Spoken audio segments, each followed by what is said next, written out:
Hello and welcome to GenX A to Z. I'm John.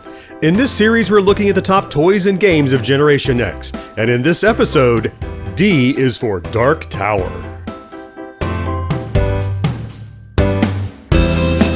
The late 70s and early 80s saw the introduction of board games enhanced with an electronic element. And while I played them all, none left a stronger impression on me than the board game electronic gadget and role-playing mashup known as Dark Tower. Released in 1981, Dark Tower featured a battery-powered tower in the center of a circular cardboard playfield adorned with plastic flags and buildings representing dungeons, citadels, bazaars, and ruins, all awaiting your adventurer.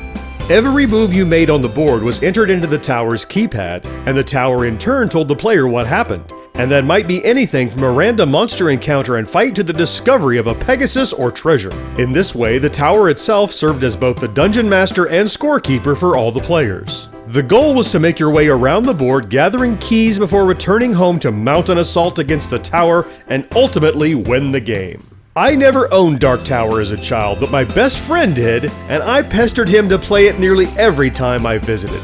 I loved everything about the game, the Dungeons & Dragons-y theme and interactive board, but especially the lights and sounds of that mechanical, electrical, sadistic tower that loomed in the center of the playfield. Working copies of Dark Tower are increasingly hard to find, both because of decades of wear and tear on the mechanics of the tower, but also because the game went out of print shortly after its release due to a copyright lawsuit filed against Milton Bradley by developers who claimed MB had stolen their concept for the game. Luckily though, I'm not the only one with a passion for Dark Tower. The company Restoration Games has planned to launch a follow-up, Return to Dark Tower, in 2020 via a Kickstarter campaign.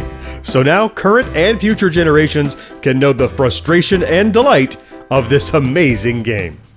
And that's why D is for Dark Tower. Don't miss the rest of this A to Z series. Click right here to subscribe and enable those notifications. Use the comments down below to tell us what you think, and while you're there, a thumbs up would be great too. Please share this online wherever you hang out, and connect with GXG on social networks by clicking right here.